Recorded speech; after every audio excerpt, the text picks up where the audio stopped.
தந்த தமிழ் சேனலுக்கு உங்களை அன்போடு வரவரைக்கும் நம்ம கிறிஸ்மஸ் வருது இல்லைங்களா, நம்ம மைதா கோதுமை எதுலேயுமே செய்யாமல் வீட்டில் இருக்க பொருளை கொண்டு சூப்பராக ஒரு கேக் பண்ணிடலாங்க. Rava cake, rava lemon cake தான். ஏற்கனவே ரவா கேக் நான் அப்லோட் பண்ணியிருக்கேன் லாஸ்ட்டு. இது பார்த்தீங்கன்னா ரவா மெல்லிசாக சன்னமான ரவை எடுத்துக்கோங்க. கொக்கோ பவுடர் இல்லைன்னா ப்ரூ, அதாவது இன்ஸ்டன்ட் பவுடர் இருக்கும் இல்லைங்களா, காஃபி பவுடர், அது எடுத்துக்கலாம். நான் வந்து கொக்கோ வந்து ஸ்வீட்னஸ் இல்லாதது தான் எடுத்து வச்சுருக்கேன். இப்போ பார்த்தீங்கன்னா இதில் பார்த்தீங்கன்னா ரவை மட்டும்தான் இந்த கப்பில், எந்த கப்பில் அளக்குறீங்களோ அதே அளவில் எடுத்துக்கோங்க. ரவை மட்டும்தாங்க நான் வந்து 1 கப் எடுத்திருக்கேன். மற்றதெல்லாம் 1/2 கப் தயிர், 1/2 கப் பால், 1/2 கப் வெல்லம். வெல்லம் வேண்டாம்னா நீங்கள் சுகர் சேர்த்துக்கோங்க, வெள்ளை சுகரு. அப்புறம் 2 ஸ்பூன் வந்து பெரிய ஸ்பூனில் கொக்கோ பவுடர் ஸ்வீட் இல்லாத எடுத்திருக்கேன். அப்புறம் நட்ஸு, அப்புறம் baking powder 1/2 spoon, baking soda 1/2 spoon. Lemon cake இல்லைங்களா, அதனால் லெமன் 1 லெமன் எடுத்து வச்சுருக்கேன். அதுக்குள்ளே நீங்கள் வந்து நம்ம கலக்கிறோம் இல்லைங்களா, அது வரைக்கும் நம்ம வந்து இதை வந்து ஃப்ரீ ஹீட் பண்ணி வச்சுக்கலாம். நம்ம கொஞ்சம் கொட்டி கலக்கும்போது இதை ஃப்ரீ ஹீட் பண்ணிக்கலாம். ஏதாவது ஒரு கனமான பாத்திரத்தில் உப்பு கொட்டிக்கோங்க. அப்புறம் இந்த மாதிரி ஒரு கேக் டீன்னு எடுத்துக்கோங்க. கேக் டீ இல்லைன்னா டிஃபன் பாக்ஸ் எடுத்துக்கோங்க. எடுத்துகிட்டு சுற்றி பட்டர் ஷீட் போட்டு எண்ணெய் தடவி வச்சுருக்கேன். ரவை வந்து ரொம்ப சன்னமான ரவை எடுத்துக்கோங்க. இதை பாருங்கள், சன்னமான ரவை எடுத்துருக்கேன், 1 கப். அதுக்கப்புறம் பார்த்திங்கன்னா baking powder, baking soda, dry இன்க்ரீடியன்ட்லாம் சேர்த்துக்கலாம். கொக்கோ பவுடர், சொன்ன மாதிரி இன்ஸ்டன்ட் பவுடர் கூட எடுத்துக்கோங்க. காஃபி பவுடர் இருக்கு இல்லைங்களா, அதை எடுத்துக்கோங்க. எடுத்துட்டு எல்லாத்தையுமே முதல்ல நல்லா கலக்கி கொடுத்துருங்க.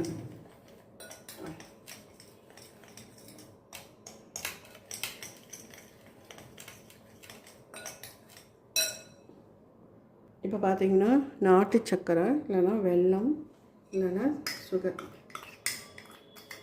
எல்லாமே 1/2 கப்பு, ரவை மட்டும் 1 கப்பு. அதுவும் நல்லா மிக்ஸ் பண்ணிக்கோங்க.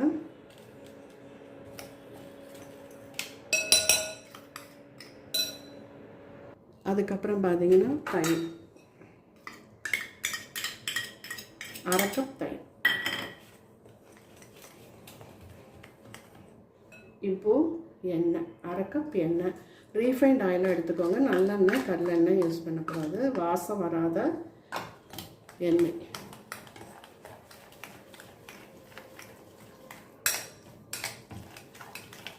இப்போ பார்த்தீங்கன்னா கொஞ்சமாக நட்ஸு, டூட்டி ஃப்ரூட்லாம் எடுத்து வச்சுருக்கேன். கொஞ்சம் கலந்துட்டு கொஞ்சம் மேலாக விடணும்.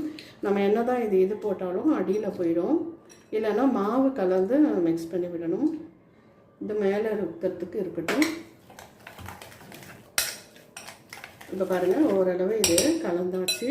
இனி பால் சேர்க்கணும். இப்போ நம்ம முக்கால்வாசி கலந்துட்டோம். இப்போ நம்ம ஃப்ரீ ஹீட் பண்ணிக்கலாம். இப்போ பார்த்தீங்கன்னா பால்,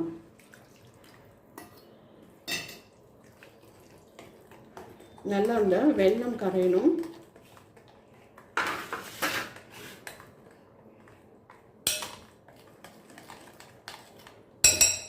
இப்போது விஸ்கு வச்சுட்டு நம்ம கலந்து கொடுத்துக்கலாம்.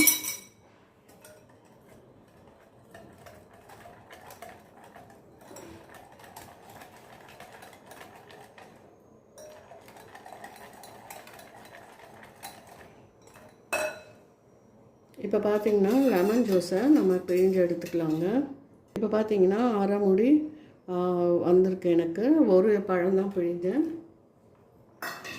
நீங்கள் லெமன் சேர்க்குறதா இருந்தால் வெனிலா எசன்ஸ் சேர்க்காதீங்க.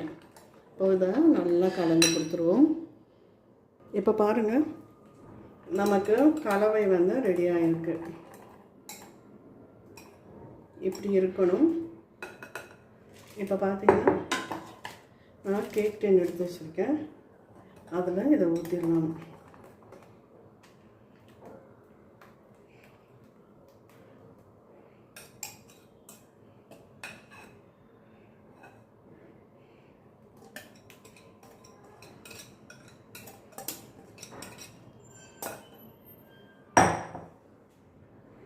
இப்போ இதை வந்து டேப் பண்ணிடலாம்.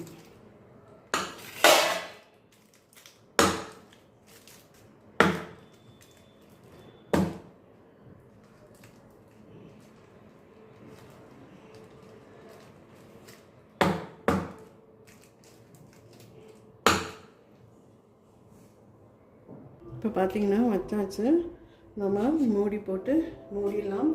ஒரு 20 இல்லை 25 நிமிஷம் கொஞ்ச நேரம் அது மேலே வெந்ததுக்கப்புறம் நம்ம இந்த நட்ஸ் எல்லாத்தையுமே எடுத்து வச்சோம் இல்லைங்களா, அது மேலே தூவிட்டால் ரொம்ப நல்லாயிருக்கும். அது அப்படியே இருக்கட்டும். ஒரு 20-25 சிம்மில் வச்சு வேக விட்டுடலாம். இப்போ பாருங்கள், மேலே கொஞ்சம் நட்ஸ் தூவிக்கலாம்.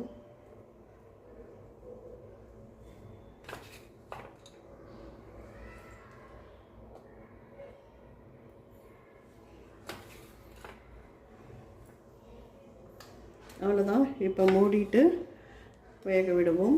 ஏன்னா முதலே போட்டோன்னா உள்ளே போயிடும். தான் பார்க்கலாங்க. பாருங்கள், கேக்கு நல்லா ரெடி ஆகிடுது. இங்கே ஹோல் வந்திருக்குன்னு நான் குத்தி குத்தி பார்த்தது. பாருங்கள், ஒட்டலை. இப்போ அடுப்பை ஆஃப் பண்ணிவிட்டு இதை எடுத்து வெளியில் வச்சிடலாம். நம்ம பட்டர் ஷீட் போட்டதால் எடுத்து வெளியில் வச்சாச்சு. இருக்கட்டும், பார்க்கலாம். சுத்தமாக கம்ப்ளீட்டாக நல்லா ஆறணுங்க. ஆறின பிறகு நம்ம பார்க்கலாம். அப்போ தான் உங்களுக்கு பட்டர் ஷீட்லாம் நல்லா உரிக்க வரும், இல்லைன்னா இதோடு சேர்ந்து ஒட்டிட்டு வரும். பாருங்கள், இப்போ ஆறட்டும், பார்க்கலாம். வெந்தாச்சு. இப்போ நம்ம திருப்பி போட்டு மெதுவாக இதை எடுத்துடலாம். ஃபுல்லாக ஆறணும், உங்களுக்கு கம்ப்ளீட்டாக இதாகணும், ரூம் டெம்பரேச்சருக்கு வரணும்.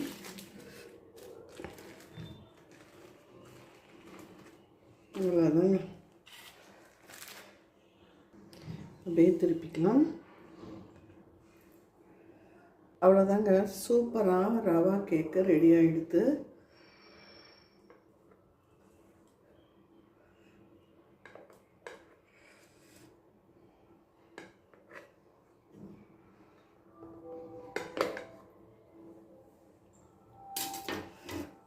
பாருங்கள், ஒன்று எடுத்தாவே அவ்வளோ சாஃப்டாக இருக்குது. சாப்பிட்றதுக்கும் அவ்வளோ டேஸ்ட்டாக இருக்குது. பாருங்கள், எவ்வளோ சாஃப்டாக சூப்பராக இருக்குது. கண்டிப்பாக நீங்கள் ட்ரை பண்ணி பாருங்கள். இந்த வீடியோ பிடிச்சிருந்தால் லைக் பண்ணுங்கள், ஷேர் பண்ணுங்கள், சப்ஸ்கிரைப் பண்ணுங்கள், கமெண்ட் பண்ணுங்கள். நன்றி, வணக்கம். ரவா கேக் வீட்டிலே பண்ணலாங்க. ரவா லெமன் கேக்கு ரொம்ப லெமன் டேஸ்ட்டோட சூப்பராக இருக்கும். கண்டிப்பாக ட்ரை பண்ணி பாருங்கள்.